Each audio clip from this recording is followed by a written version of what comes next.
interesting set of topics that we have to discuss with me today.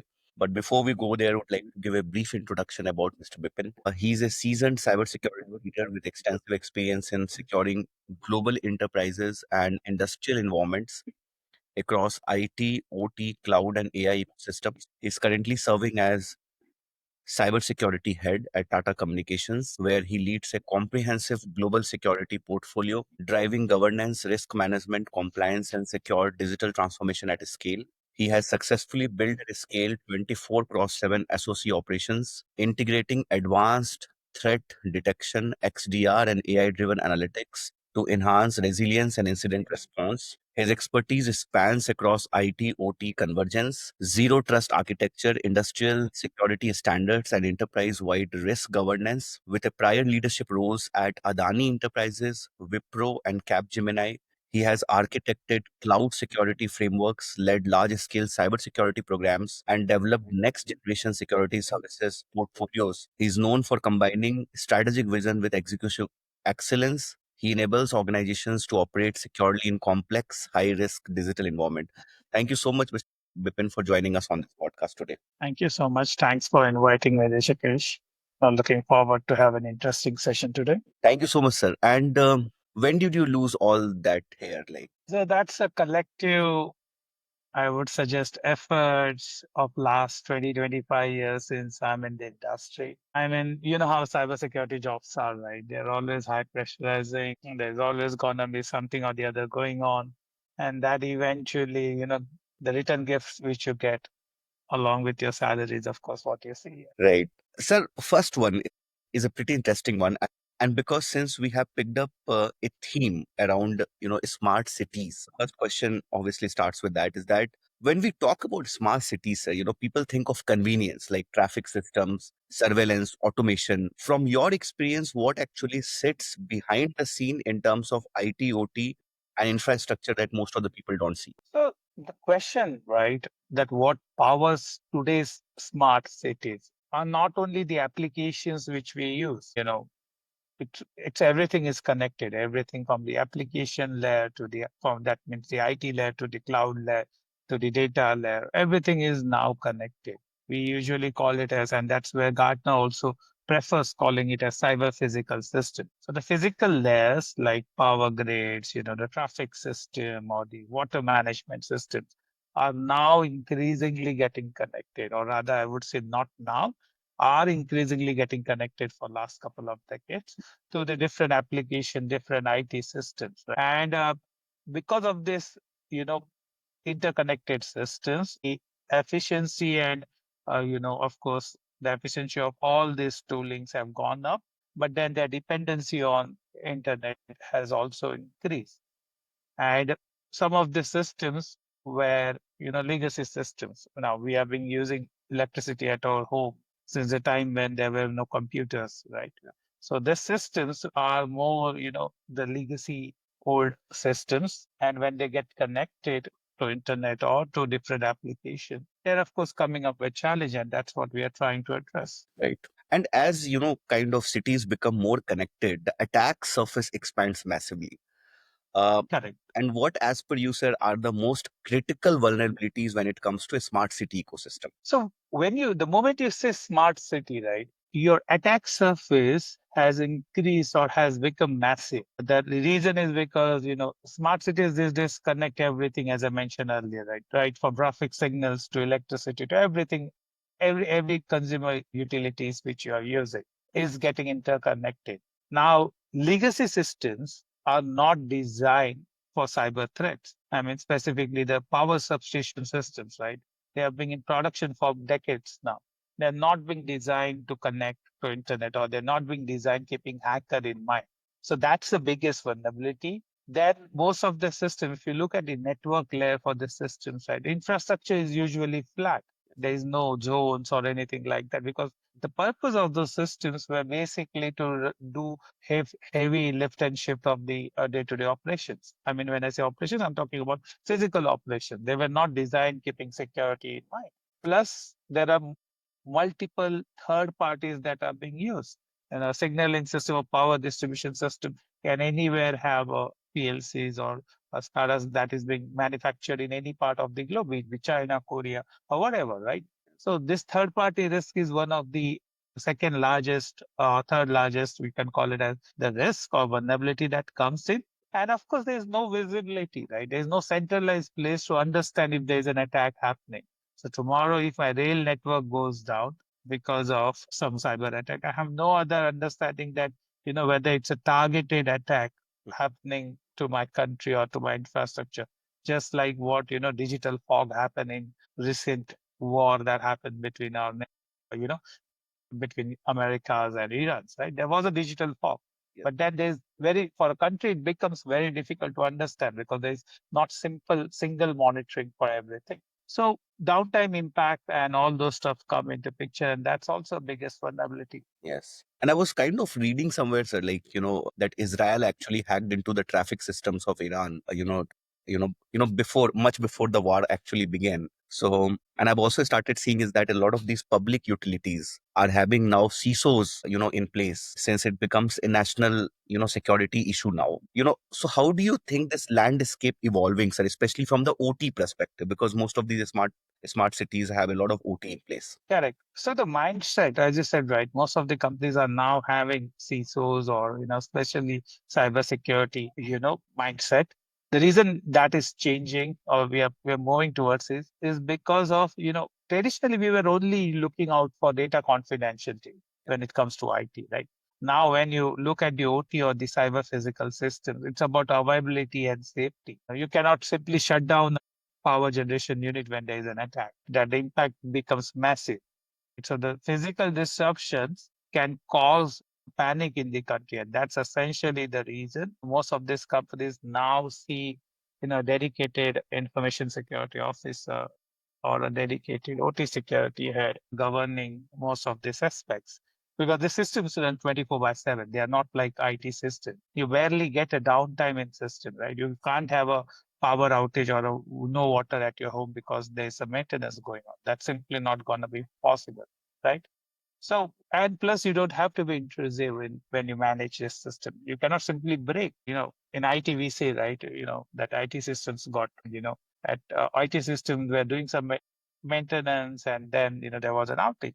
In physical systems or in an OT environment, you simply can't do that. And sir, you have worked extensively across both IT as well as OT environments. So why is securing OT systems fundamentally harder?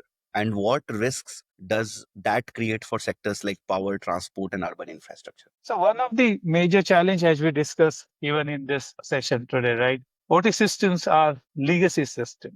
You might find a PLC running Windows XP. I mean, we all know when we last used Windows XP. So Yes. back then, the kind of threats that were available in market have now gone up to 100x or 1000x, right? And then protecting the system because becomes a challenge because no endpoint protection company will design a software to protect Windows XP because they know nobody is using it. But then come to the OT side of things, you will find people using it because the machine on which these operating systems are running, the primary aim is to open dam gates or to Yes. manage electricity or whatever, right? Mm. And they are multi-million dollars machine. You cannot simply, replace them just because an operating system is absolute. I mean, that's simply not going to be happening in a practical world because of the financial aspects that are associated with it. So that becomes a challenge. Then, as I said, right, lacking of more centralized monitoring becomes a challenge. In IT, we have now matured enough. We can monitor. We have modern SOCs in place, the Security Operations Center, to monitor environment. Yes. Having a centralized place in OT becomes a challenge. Along with that, there are multiple other stuff, right? There are policies and procedures issues. I mean, most of the companies, do try to copy paste their IT policies in OT, which doesn't necessarily work because the environments are different. And on top of that, if I have to summarize all this, right, for last 2 or 3 decades, we are investing heavily into IT security. Much or very little attention got moved into the OT security. And that's where, is the biggest challenge. We would need to have our OT systems, at least to begin with, to have them at the same security maturity level at what our IT systems are. So, sir, Sir, is there any kind of protocol that's coming into place in terms of making sure that the new equipments that's coming into the market follows a set of guidelines in terms of the operating system that they have? So, yes, of course, there are standards. Now, the modern days machineries that are getting manufactured, right? Those are coming up with latest operating system. What happens really in OT is, I mean, you use your laptop, right? You use your mobile. I'm pretty sure after 4 or 5 years, you at least change your laptop and your mobile, right?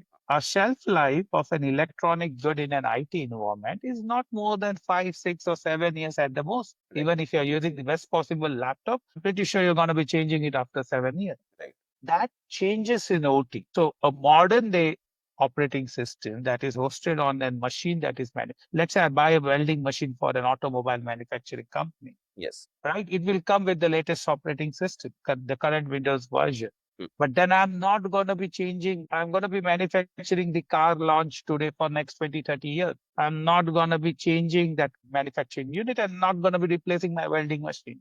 So after 20, 30 years, this operating system would become an obsolete. And upgrading them becomes a real challenge because processing is more inclined towards the production output, not towards the operating systems or the IT inputs which are being used in the OT world. Yes. And this is pretty insightful, sir, because this will be very much the case in the industry that you're working right now in the telecommunication, I think, because that is where also the infrastructure has to be in place for 20, 25 years with the same operating system where you can't change that. Yeah, that is being used. I mean, that is happening with every sector I work with. So even if you're looking up when you're working in petroleum and gas sectors, refineries are manufacturing petrol for last 50 years. They are running on obsolete systems. Same are with car manufacturers. Same are with power distribution companies. In fact, we had a major power outage in 2020. If I recollect it properly, the Mumbai power grid attack. That was a classical example of a cyber attack on an OT system. The power grid got down and the things followed. So we do not want this to happen in future. And that's where, companies are now shifting that mindset from an traditional IT focused cybersecurity to an OT focused cybersecurity industry. Yes. So the next one is that, if without naming any specifics, if you could walk us through a real world scenario or a near miss where a vulnerability in connected infrastructure would have led to serious consequences. Yeah. So I won't be able to name the company, but one of the companies I worked with was predominantly looking after the airports, the normal airport operations. Now, things get a bit tricky in an airport environment because the systems are so interconnected that traditional boundary right in an cybersecurity world, people following Purdue model always talk about layer 3.5, three level segregation after layer 3 and stuff like that. So that is fantastic. But then in airports, there are multiple touch points, and that line or that bifurcation becomes bit blurry in many scenarios. So you're not able to define because of the interdependencies, let's say a baggage system or plenty of other systems that are connected more towards the IT and other environments or predominantly to these app servers. So segregating them becomes a challenge. So I was working for this one of the major airport operators within the country. And apparently it seems that one of the ticketing operators had some kind of intrusion.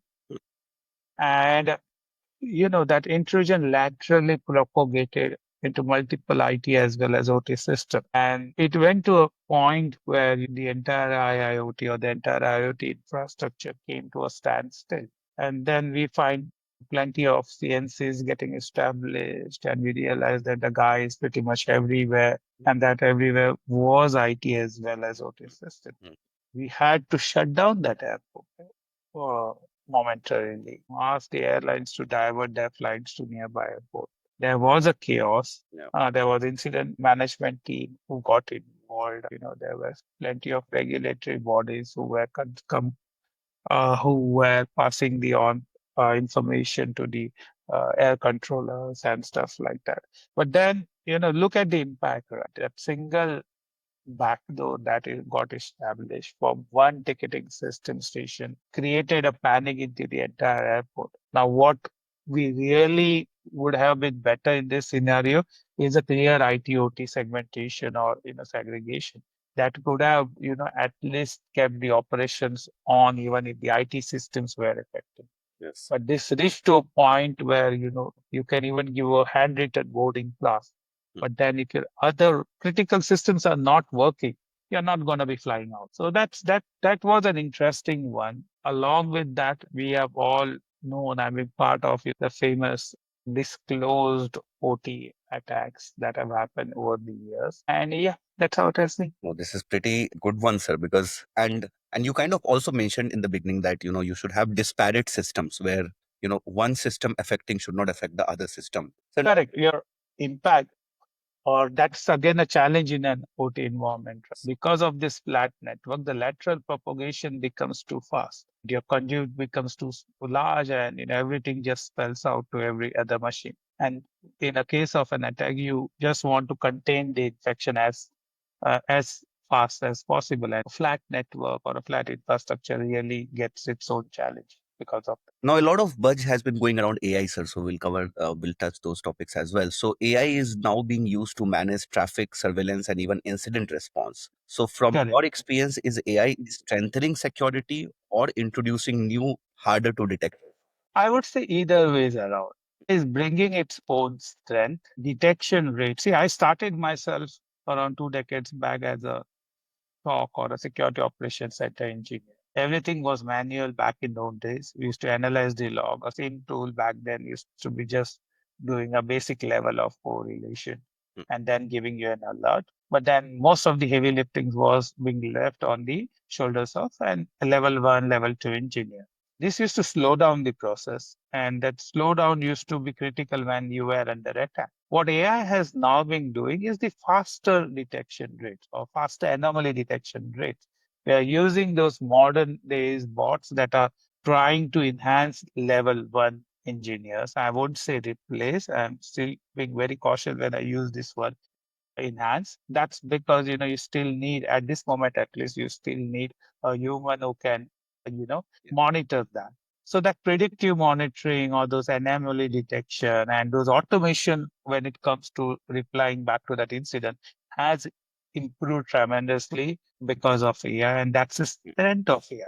But then along with this strength, there's always going to be a weakness, right? Some of these AI models can be manipulated. We have seen this happening with our customers. No, I won't like to name it, but one of our customers, went ahead by replacing the entire network security team. Or I would say entire, but at least 80-90% of the entire network security team with an, AI assisted bot. So for them, it was like, look, if it is firewall rule, AI can write it. Mm. But then, there was multiple things that happened. End of the day, there was a data leakage that happened. And, once if I know a targeted company's firewall list, I can easily penetrate it, and that's what exactly happened with this client. Over dependence on bots is the challenge that comes along with AI. I mean, you always need a human oversight.